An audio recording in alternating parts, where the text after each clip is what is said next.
比较糟糕的情况又发生了，那个俄罗斯海关他们已经下班了，告诉我们现在只能返回蒙古国那边，不允许把车停在别人那个国门门口。不会有大炮来打我们吧？尴尬啊！会要把我们击毙吧？冬季自驾一辆老路虎前往世界韩籍，蒙古国这段行程既被遣返一次后，我们尝试第二次，没有给小费，竟也成功入境。谁知出境时又遇到了此行第二次十分离谱的大乌龙，无救援无导航，冲出蒙古国200公里无人区后，我满心欢喜到达蒙古国口岸，以为马上就能出境了，结果被蒙古国边检海关刁难拖延约3个多小时，才终于出境。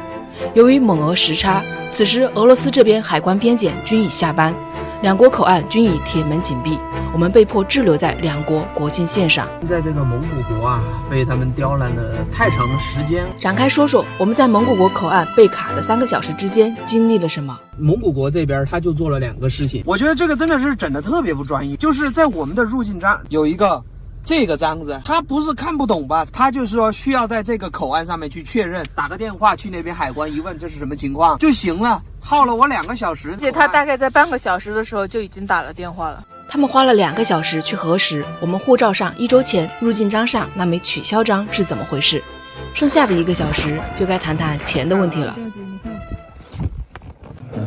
税呢？税是多少？700人民币。是多少的税？15%可以。我没有人民币啊。你多少要呢？60，只有60。卢布可以，卢布要吗？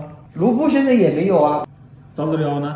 啊，dollar要呢？我们车顶上因为带了一些汽车配件，然后被缴了几百块钱人民币的关税。按照俄罗斯时间，现在应该就是5点40了。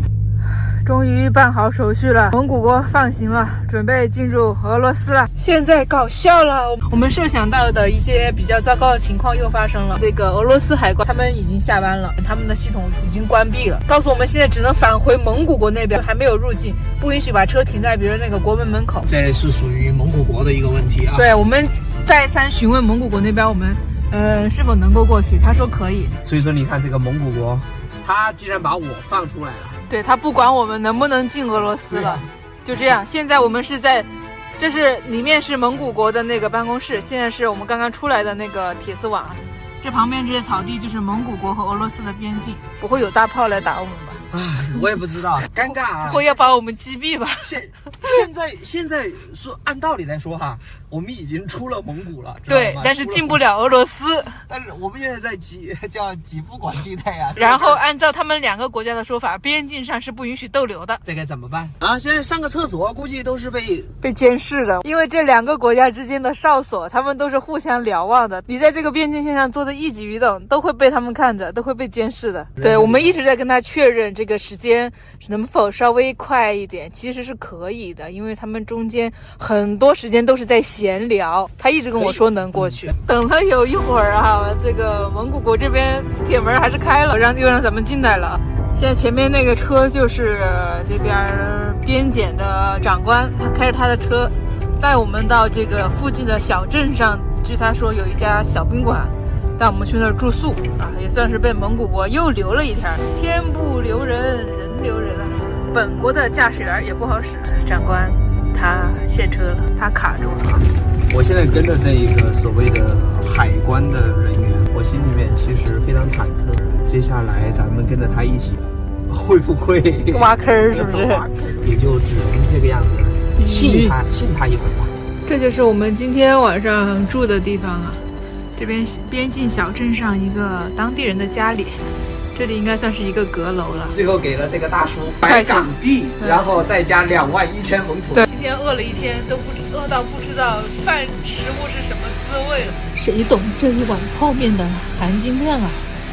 这里面有整整2包泡面，1整根哈尔滨红肠，还有1整包榨菜。蒙俄两方口岸是互相知晓对方工作时间的，所以很难说这不是有意的刁难。不过从最开始入境时，我就已经选择了不给小费，硬扛到底，这也算是我自己需要承担的后果吧。次日是否能顺利从蒙古国再次出境入境俄罗斯呢？此时我是忐忑的。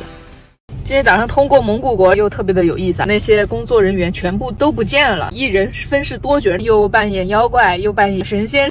开一辆老路虎自驾前往地球韩籍，平安走完蒙古国无人区，老路虎毫发无损。但第二天一早启动后，却发现车竟然走不动了。昨晚我们就住在这个蒙俄边境上的一个小镇上，后面就是我昨晚住的那个民宿。哎，我手刹也拉了，怎么不走呢？被雪全糊上了，这个积雪你看已经很硬了，把我刹车糊住了。好大一块，像砖头一样，这个黑不溜秋的东西。待会儿怎么走？就是这冰坨子，一开车的时候，它就像把手刹拉上一样。每个轮胎旁边都掏出来一堆雪块。现在太阳刚刚出来，马上要出发了，争取赶第一波通过口岸进入俄罗斯。昨天的前提是我们的车辆手续还有人的手续全部都已经办了出境的情况下，又退回来蒙古国了。昨晚呢就把我们的护照全部都放在那个蒙古国口岸。今天早上呢得先去把我们的护照领取到，我还是很忐忑，不知道今天去领护照会不会又有什么幺蛾子出现，因为在蒙古国经历了太多的这种波折，有信任危机了已经。终于又花了半个小时拿到了蒙古国的放行条了，赶紧出境啊！蒙古国立刻别再留我了。我护照上蒙古国出入境章太精彩了，不知道如果说我下一次再入境蒙古国，别人查我该怎么去解释。给我们开了一个出境单之后，应该在那个铁门放行的地方有一个士兵啊来收走我们这个出境单，然后再给我们开门。但是现在的操作就是铁门打开了，没有任何人来收这一张放行单。为了确保不再出意外影响出境，我们先把车开出了蒙古国国门，然后再下车去找人，主动交回了放行单。咱们再也经受不起他这种因为他不专业而导致的折腾。前面就进入俄罗斯的国门了。今天早上通过蒙古国这个海关边检的时候又特别的有意思啊！今天是周六，昨天那些工作人员全部都不见了，海关领导啊就变了。昨天是一个男士，收我们税啊关税的都是一个男士，今天就变成了一个女士在里面。仔细一看，那个女士还有点眼熟，居然是我昨晚所住的那个小旅馆的老板娘，昨晚还给我打热水过来，看着多和蔼可亲，就给我一种感觉，就好像是一种像在角色扮演似的，突然拉了一个临时演员过来似的。那个女士她也不大熟悉这个业务啊，键盘该怎么使用啊，她都不知道，那个把我们的车牌号差点都录错了。我想起了以前那个老版《西游记》的时候，好多个演员一人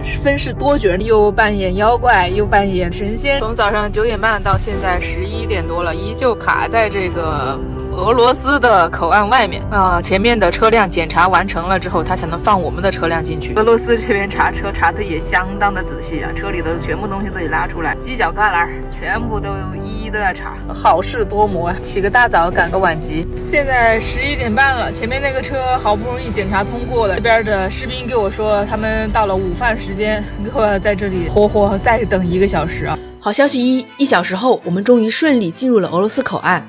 都完犊子了，这个东西不能带。坏消息1，俄罗斯海关告诉我们，车载无线电天线、发射器都不允许带入俄罗斯，即使要丢弃，也不可以丢在俄罗斯。天线已经拆掉了，放到那个蒙古国那边去。另一个好消息是，我们又回到了蒙古国口岸，他们同意帮我们保管一段时间。另一个坏消息是，我们又需要重新开始排队，才能进入俄罗斯口岸。看看我现在的鬼样子，终于从蒙古国顺利入境俄罗斯了。现在是晚上5点钟，头发口罩上全结冰了。这个口岸非常的小，都是汽车的出入境，而且呢，俄罗斯它是对这个出入境的车辆检查得超级严格。我们车顶上的行李，车里面的包包，加起来可能有30-40个，无一例外摆在车外面。开袋检查，通关的效率就会很慢。我们是早上9点钟就去等的，现在5点钟才出来，这标志着我们这一条路线确实已经走通了。我们从中国的内蒙阿日哈萨特口岸出境，穿过蒙古国200公里，然后进入俄罗斯。这一条自驾线路在2024年使用暂时进出口这样一个手续进行国际自驾游，它已经是走通了。这个一入境俄罗斯这个路跟蒙古国就完全不一样。刘师傅忙了活了一天，现在什么心情啊？就只能说敢问路在何方，路它就在脚下。不对，问路在何方，路在调不对啊，